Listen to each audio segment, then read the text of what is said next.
Hola a todos, ¿qué tal? Mi nombre es Miriam Méndez. Estoy muy contenta de poder estar aquí con este grupo de maestras y maestros interesados en este tema tan importante que es la lectura y la escritura.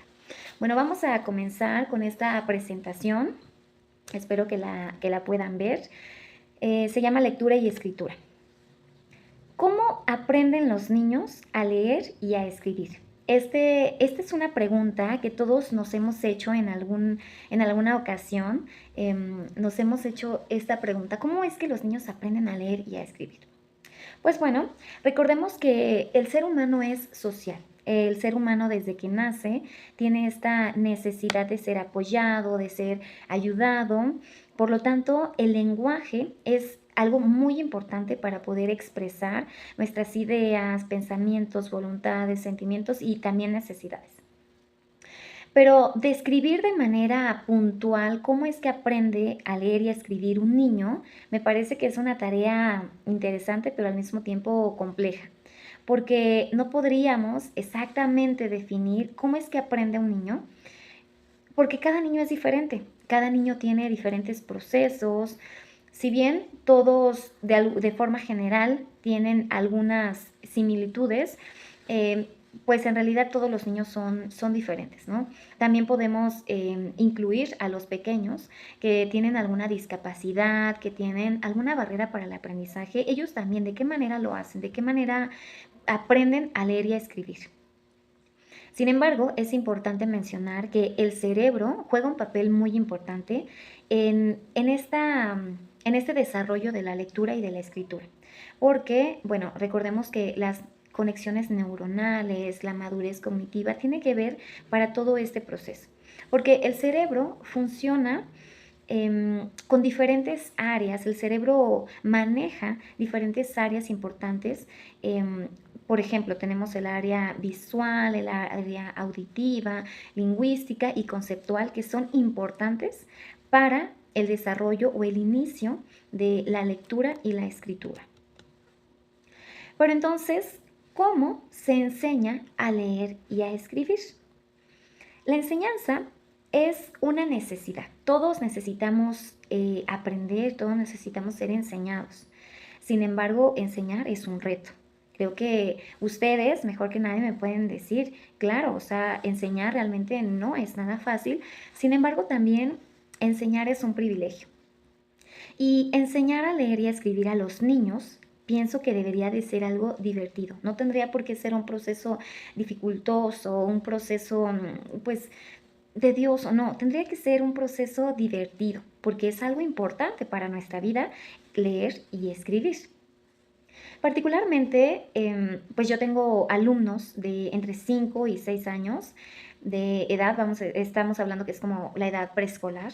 Y es interesante ver cómo estos pequeños inician esta parte de la lectura y de la escritura. Vamos a decir de manera formal a este proceso, porque desde luego en sus casas, en su vida cotidiana, pues ellos empiezan con esta parte de la lectura y escritura, pero de manera formal en la escuela, pues es otro proceso. Realizarlo mediante el contexto, tomando en cuenta su contexto, las experiencias que ellos tienen y el juego, me parece que es algo muy importante. Pero, ¿por qué enseñar así? Ustedes se preguntarán, ¿pero por qué la lectura, la escritura, el juego? ¿Qué tiene que ver?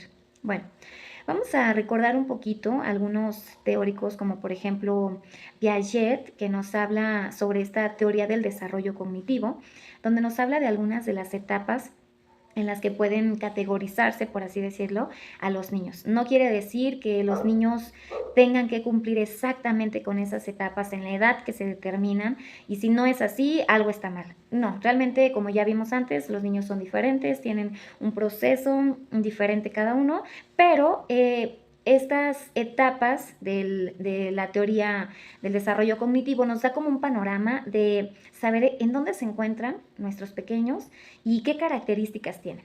Por lo tanto, si hablamos, por ejemplo, de niños de entre 5 y 6 años, estaríamos hablando que ellos se encuentran en una etapa preoperacional o de operaciones concretas, ¿no? Iniciando a operaciones concretas. Por lo tanto, el juego es muy importante para ellos.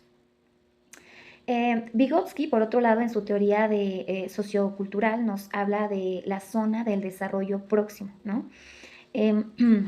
nos habla de esta distancia que hay entre su nivel real y el nivel potencial que puede llegar a tener determinado por una guía, por un experto o por un adulto, en este caso por un docente.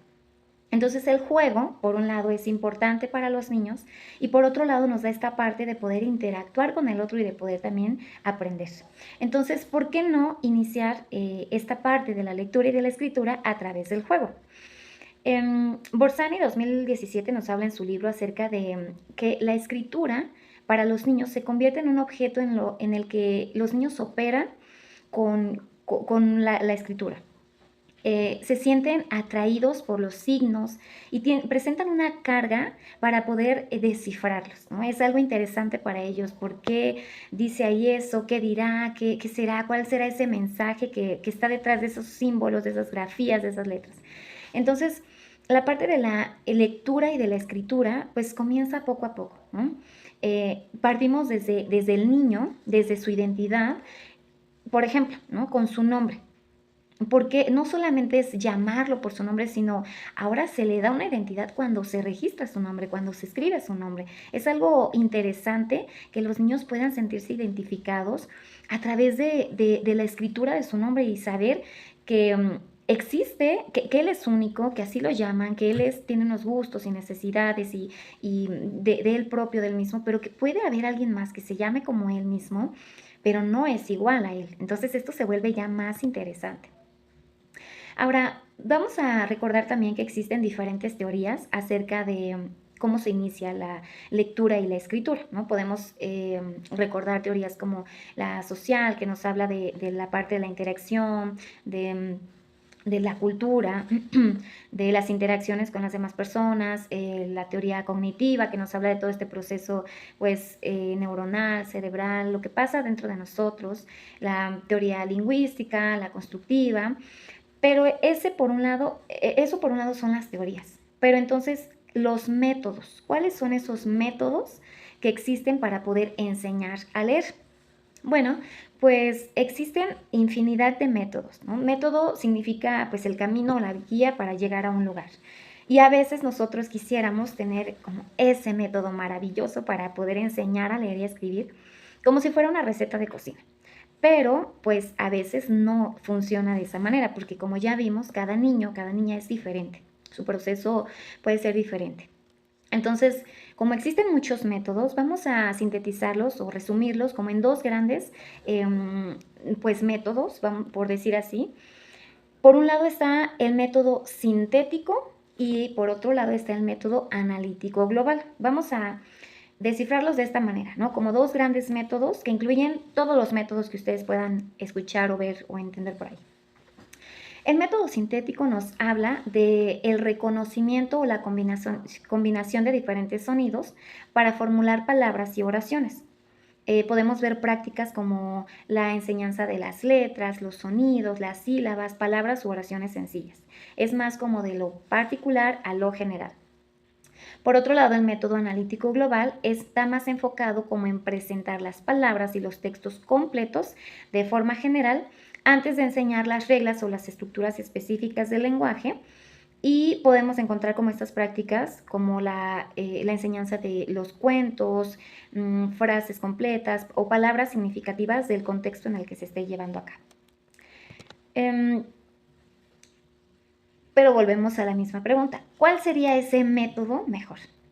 Pues, si bien en nuestras aulas tenemos niños con diferentes pues diferentes grados en su desarrollo, diferentes fases, vamos a decirlo, en sus procesos son diferentes. Entonces, si bien para algunos niños será propicio que iniciemos con el método sintético, pero para otros niños también será importante que iniciemos con el método analítico global. Cualquiera de los dos puede ser importante o relevante en la enseñanza de cada niño respecto a su proceso en el que se encuentre y cuál sea lo mejor o el más óptimo para ese niño o para esa niña. Les voy a dar algunos pequeños ejemplos de cómo yo llevo a cabo esta combinación, por decir así, entre estos métodos para cada uno de mis niños.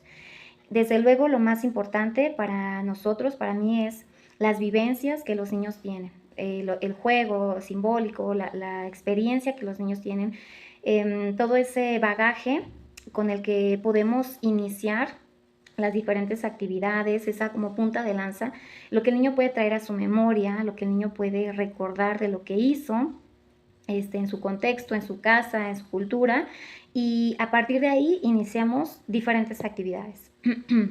Por ejemplo, en cuanto a la lectura, los cuentos han sido una parte esencial en el preescolar. Los cuentos, sobre todo en lectura en voz alta, han sido maravillosos con los pequeños. El darse cuenta que el docente puede leerles pues una historia, una aventura, que ahí en ese libro, a través de las imágenes que ellos ven, pueden imaginar, pensar, pero quieren saber exactamente qué pasa, qué dice con ese personaje, ¿no? Entonces los cuentos, a través de nosotros leer los cuentos, los niños empiezan a imitar, empiezan a modelar esta parte. Ellos toman sus libros, comienzan a leer de manera pues logográfica, por ejemplo, a través de las imágenes. Después ellos comparten a los demás lo que ellos creen que dice ahí y también están leyendo, ¿no? También están en esta parte de la lectura.